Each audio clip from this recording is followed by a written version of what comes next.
What's up guys, Matt back again with another unboxing video, and today we're going to be reviewing the Max Power Master Roshi bootleg figure that I got from Amazon.com. Before we dive into the video, please remember to subscribe and hit the bell, like the video, comment your thoughts down below for us to discuss, follow me on my socials, and consider becoming a YouTube member to enter into our monthly giveaways and Discord server so our community can help you on your Dragon Ball figure collecting journey.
So I'm going to do this video a little bit differently, I think, because this is not an Ichiban Kuji release and not from like Bandai in general or an official release. This is a bootleg figure. This was made by a third-party sculptor or company. I don't really know how to pronounce the name. Maybe I'll put it up on the screen or something here. But I just wanted to kind of talk about it, give some regular ratings as I usually do, but kind of treat this review a little more casually since he's not an official figure and not an Ichiban Kuji. But I'm not going to do a character choice rating whenever I do bootleg reviews just because it's not an official figure from Bandai. So it's kind of not in that vacuum of, well, hey, you know, if Bandai chooses this character, that's a great, you know, thing. I'll give it a better or worse rating. But if it chooses this character, you know what I mean? So it doesn't make sense for me to do this because like it could be anything, and comparing it to Ichiban Kuji is just, I don't know. But I thought it was pretty interesting. You know, I saw this figure. I saw a lot of people talking about it and interested in it. So I was like, you know what? Why don't I pick it up, give a shot at some bootleg reviews, and see what they're all about, because for the longest time, and still to this day, I'm not the biggest fan of bootleg figures. I think most of them do not look good, and you know, some of the prices that I've seen for them, it doesn't really justify, you know, picking it over an Ichiban Kuji, when most of the time the Ichiban Kuji, it's not that much more expensive, and they'll retain their value. They'll usually look better, they'll feel better, and so on and so forth. But this Roshi actually kind of surprised me. So let me start with things like his likeness. His likeness is really good. You can even take off his little sunglasses, but the way that they designed the sunglasses, they put the actual like shine in them instead of making them just a straight black, which I think I kind of like. I might appreciate that quite a bit. If you're doing the black shades Roshi from original Dragon Ball, then I think I can really appreciate that. But without the glasses on, you can see his face. It's really well done. Even his beard has a ton of detail in it. So I think they did a wonderful job on that, whoever sculpted this. It's a definite 5 out of 5 if you're going to look at it from a likeness perspective. The sculpt is pretty good. I would give it like a 4 out of 5. My biggest issues with it, you know, compared to most Ichiban Kuji sculpts, this is up there. Like it's like, I would say it's an Ichiban Kuji level sculpt. It's definitely not free from its blemishes. You can see some of the deviations in like his extended arm. Like everything past his shoulder is essentially, it looked like it was glued on. And you can see, what word was it? Oh, there's some deviations in his beard. So basically right here on his face, you can see that they basically glued his lower jaw and lower beard onto his face.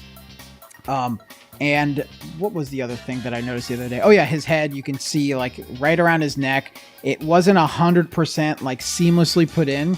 You can't really notice it though, except for on this side, on his side where his arm is lower. That's where you can notice. And my biggest beef with this is that the figure is very heavy, and it did not come with a support at all for his feet, which really worries me because he's heavy, and I don't know if they accounted for his arm also being heavy because his feet are so small and not really distributing the weight perfectly. So this thing can fall over super easily. It can fall over very easily and get damages. So that does bother me a little bit. But either way, I still think they did a fantastic job on the sculpt. The paint and shading is also really good. I would give that a 4 out of 5. It's not free from its blemishes either. So the shading is fantastic all over. I really love the way that they colored his skin. You can see shading on his face, everything. The colors are, hitting the mark for Master Roshi. I think the only thing I don't like is a lot of these bootlegs do this thing where they make the pants have like, it almost looks like fiber or something.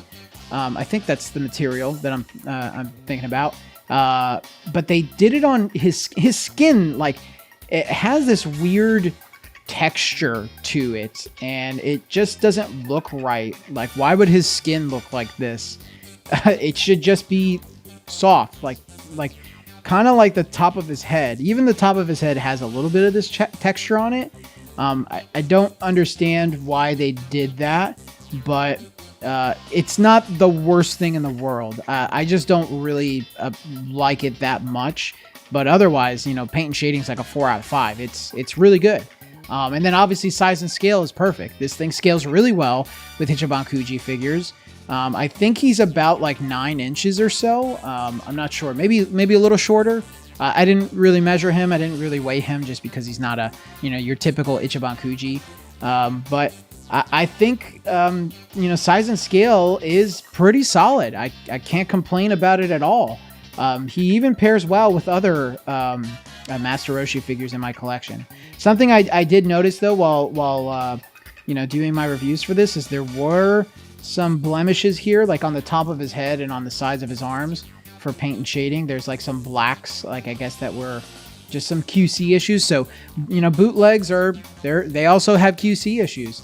But I think if you're going to pay like $30 for a bootleg and it's this guy, I think that's a great justification for picking him up. He's almost like a legitimate figure. He's probably not going to have any value. If you want to resell him, you'll probably only resell him for whatever he's currently worth. I don't think the value for this will go up. But if you want a max power Roshi and you don't want to wait for Bandai to introduce an Ichiban Kuji of one, I think this one is a great option for you. But personally, I don't like having bootlegs in my collection. I'm a little bit of a purist in that sense. So I'll probably be giving this away for next month's giveaway. So if you guys want to become a YouTube member and check that out, I'll probably have him and another bootleg figure that I'm reviewing tomorrow within that giveaway. But yeah, let me know your thoughts on this, guys. But I won't give it a final rating just because it's a bootleg. Let's just discuss it in the comments. Guys, thanks again for watching today's video. I hope you enjoyed it, and if you did enjoy it, please remember to like the video, comment your thoughts down below, and of course, share this with a friend, subscribe to the channel if you haven't already, and don't forget that we're doing a monthly giveaway. These are our prizes that we're doing this month for the giveaway, so make sure you become a YouTube member today, hop into the Discord server, and take part in our giveaway on this date. But until the next video, guys, I will see you all later.